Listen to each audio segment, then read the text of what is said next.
support to regain their freedom from Indonesia. After World War II, the Dutch, who colonized West Papua, began making preparations for its liberation while Indonesia continued to lay claim to the territory.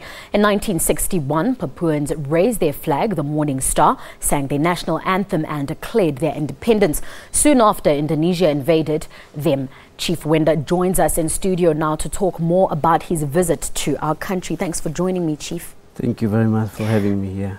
Now, tell us about the purpose of your visit to South Africa. Coming to South Africa is a blessing for me and for my people, because South Africa understand about the suffering of the people who are fighting for the justice and freedom and democracy. In fact, that South Africa is already been through the same experience. That's why I'm just coming here to seeking the spirit of the South African people. Now, speaking of seeking the spirit, I mean, what other assistance are you looking to get from South Africans other than the experience of fighting for justice? Because South Africa been through the condition where the apartheid treatment to South African people, and there is a sentiment is there. That's why I'm coming here to seeking help, liberate my country from Indonesia colonialism. The people talking about end of the colonialism, end of the discrimination, racism. West Papua is still, this 21st century, still Indonesia carry on the discrimination, killing. Almost 500,000 men and women have been killed since they occupied. That's why I'm coming to South Africa to help me, to liberate me from Indonesia colonialism. Now, speaking of liberation, what has been the world's response to your plight so far? Is there anyone willing to help? I mean, actively really willing to get in there and be with you guys through the struggle? This is a world history. West Papua was a victim, including UN and big power like United States and Europe, and include Dutch. They are well directly involved victim our right to self-determination. They ignore it. But I want to tell you that this is one interesting thing that Melanesian country, one example, Vanuatu is tirelessly raised the issue in UN. So that is give us confidence. That's why I'm coming to South Africa, because South Africa is very important for our struggle to working together to help me.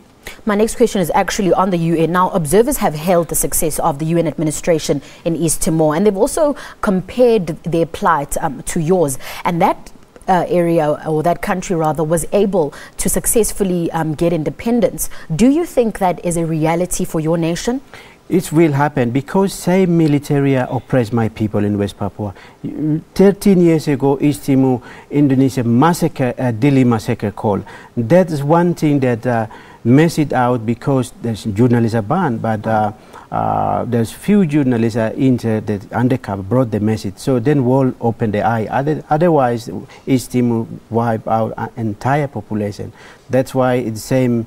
We hope that the same thing will happen, because that I'm doing it. I'm not waiting somebody liberate, but I'm seeking help to all around the world, seeking help to help me. Now, what's the UN's role in resolving your country's situation? UN, because UN involved directly 1969 so-called referendum. We West Papua called act of no choice in big power, and UN say act of no free choice. That's why they ignored us, just ignored us. Now, you've said that Indonesia has basically colonized your nation. What is their position in all of this? Are they saying anything? Are they against you, lobbying for support in other countries, lobbying for support with the UN? What are they saying in this situation? Indonesia's position are colonizer. They don't really care about a human being as Papuans. They only care about our resources. It is full stop.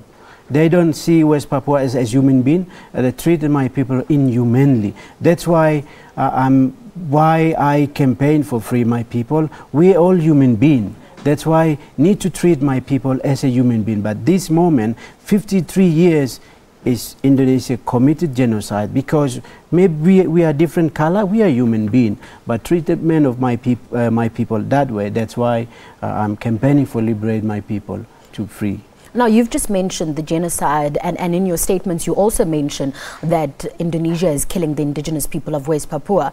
Now, are you perhaps also looking for assistance from perhaps the International Criminal Court to hold Indonesia responsible for these alleged crimes? Yes. The history is our side. International lawyer for West Papua look at the legal argument Indonesia claim over West Papua. Legal is very strong. This is our side. Indonesia cannot deny. That's why Indonesia has illegally occupied our country by military force.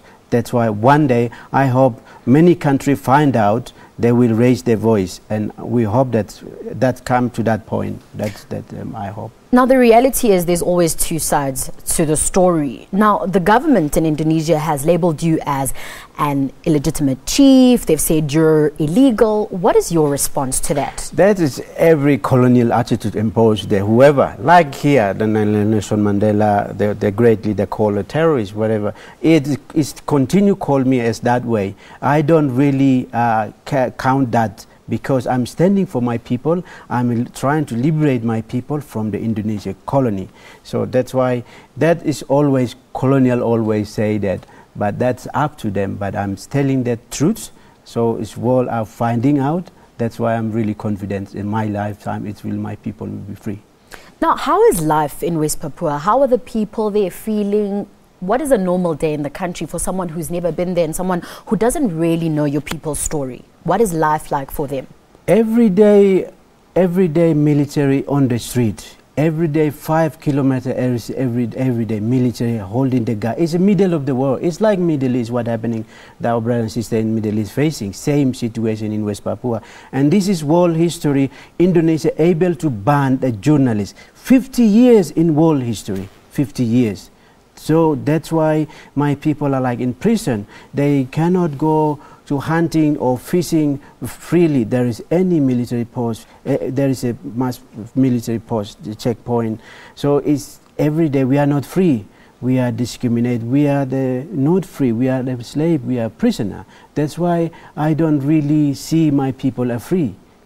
Chief, now let's fast forward a little. Let's look at West Papua as a free nation, for example. Once countries gain independence, they have to consider other things now. You look at economic growth, you look at education, building the country. Yeah.